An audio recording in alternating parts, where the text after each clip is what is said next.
रामकृष्ण हरी मंडळी नर्मदे हर. आज आमच्या नर्मदा परिक्रमेचा आहे 4था दिवस आणि आम्ही आज सकाळी निघालेलो आहोत पुढच्या प्रवासाला. नर्मदे हर.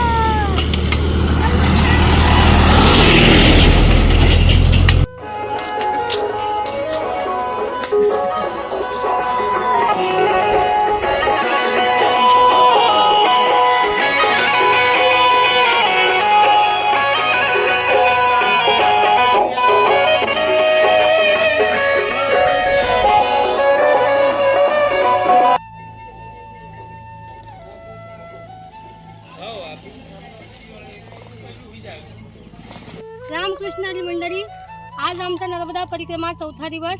परिक्रमा करत असताना आम्ही लेपा या गावावरून निघालो. इथं रस्त्यामध्ये आम्ही पाहिलं इथं एक डॅम होणार आहे. तर ज्याला कुणाला परिक्रमा करायची आहे त्यांनी लवकरात लवकर मैयाची परिक्रमा करा, कारण डॅम झाल्यानंतर हा रस्ता बंद होणार आहे. नर्मदे हर. नर्मदे हर. होते हुए भी अंधा बन के चलना है, जवान होते हुए भी गूंगा बन के चलना है, और समय पे जो मैया प्रसाद दे, जहाँ भी दे, जैसे भी दे, जो भी दे, ग्रहण करना है, उसको मना नहीं करना है. चाहे आपका खान पीन कुछ भी हो, लेकिन ये अब जिस परिक्रमा पे आप चल रहे हैं, जिसके नाम पे चल रहे हैं, अगर वो कुछ देती है तो लेना है. बाबा जी, आप कितने साल से यहाँ हो? मैया जी, मैं भी आपके साथ परिक्रमा करने आया था 2003 में. हाँ. मैं MP भोपाल से हूँ. अच्छा. तो मैं इत्तेफाक से क्या है, कारपेंटर था.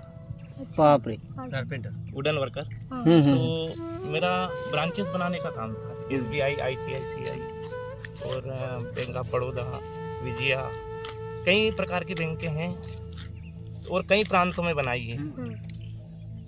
जैसे बिहार, पटना,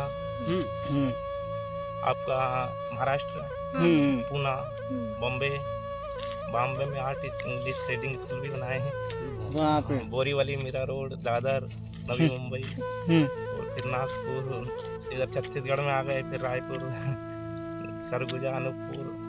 इतने तो हमको नहीं पता. मेरा नाम था राधेश्याम विश्वकर्मा. अच्छा. अब राधेदास उदासी. हाँ. ये सब मैया की कृपा है. आपको क्यों मैंने लगा परिवार छोड़ दिया. कि ऐसे यहाँ पे रहना चाहिए? नहीं, ऐसा इसलिए लगा कि हम मनुष्य अनेक प्रकार और अनेक प्रकार की मनोबल शक्तियाँ होती है. सोच, आचार विचार, रहन सहन, तो कई प्रकार के परिवार भी रहते हैं. उसमें कई कलह युक्त रहते हैं, जिसमें कलह द्वेष भावना ही चलती रहती है. और कहीं प्यार मिलता है, तो वो मेरे को सब कुछ मिला. प्यार भी मिला तो द्वेष भी मिला, ऐसा कुछ नहीं है. सामान्य परिवार से हूँ, मध्यम वर्गीय, और पैसे से यही कारपेंटर था. तो मैं पापा के अनुरोध पे भोपाल चला गया था. मैं रहने वाला हूँ शाजापुर जिले का ही. तो भोपाल चला गया था 89 में. फिर वहीं पे मैंने ये कारपेंटरी सीखी और आप लोगों की कृपा हुई. फिर अब बच्चे बड़े हो गए. इत्तेफाक से 4 बेटे हैं और उसमें से 2 अपने पैर पे खड़े हो गए. एक के यहाँ बच्चे भी आ गए. अब मैं घर से हो गया फ्री. तो हम तो क्या है प्रभु, थोड़े बहुत पढ़े लिखे हैं, ज्यादा तो नहीं, 9th तक, मगर सोच ऐसी रखते हैं कि आगे को सोचना है. तो मैंने सोचा कि परिवार का पालन पोषण तो जो बना अपन से हो ही गया है. आपके घर वाले कभी मिलना है आपसे? आप नहीं, फोन पे बात करते हैं. फोन पे भी बात होती है और फोन पे भी होती है. फोन पे भी होती है. क्षमा चाहूंगा क्योंकि यहाँ कोई हमारा बराबर सहयोगी माता के अलावा कोई नहीं है. तो फिर मेरा बेटा ही आपके नागपुर में अभी ब्रांचेस बना रहा है. तो वहीं से उससे बोल देता हूँ तो 1000-2000 डाल देता है. उसमें भी आप बाबा सेवा कर लेते हैं. बस ये सेवा तो मैया की कृपा से हो रही प्रभु, मेरी बाप की ताकत नहीं है. ये तो उसी की कृपा है ना, उसी ने ही रोका है. मैं घर लौट के भी नहीं गया वापस. अभी बाबा हम यहाँ बैठे, हम बात कर रहे थे मराठी में बैठे, और हमने इधर बोला कि हम सोचते हैं घर पे कि पहले घर बनाएंगे, सेटल हो जाएंगे, फिर हमें परमार्थ करना है, मतलब सेवा करनी है. तो मैंने इन लोगों से बोला बाबा की कुटिया देख के आपको क्या लगता है? कुछ भी नहीं है बाबा के पास, कुछ भी दान कर रहे हैं. और जिनके पास बहुत कुछ होता है. प्रभु ये तो कहते हैं, रामायण में भी कहा, जागी रही भावना ये थी. तो इंसान की जिंदगी सिर्फ भाव के ऊपर टिकी हुई है. हाँ, बराबर. जैसा आपका भाव होगा ईश्वर आपको उसी रूप में देता है, उसी रूप में ही, और उतना ही देगा जितनी आपकी सोच है। सोच है बराबर। चाहे आप 1 रुपया कमाओ और 1 रुपया भी दान कर दोगे तो आपको 99 रुपये फिर से मिलेंगे। बराबर। ये ब्याज होगा उसका, ये परमात्मा की तरफ से, क्योंकि देने की इच्छा आपकी परमार्थ के लिए है ना। तो फिर ईश्वर भी सोचता है कि मेरा बेटा जब मेरे लिए 1 कदम बढ़ाता है तो मेरे को 100 कदम बढ़ाना ही पड़ेगा। वाह।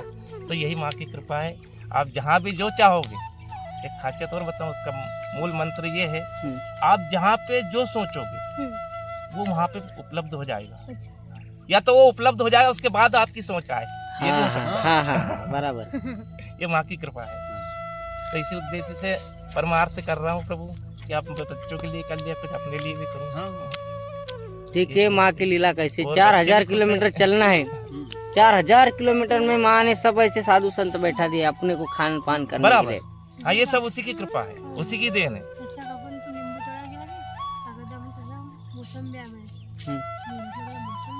मैं मौसम समोर आला ना मोसंबी भेटले बा हम्म। ये सब मैया की इच्छा बाकी लक्ष्य नहीं है। है।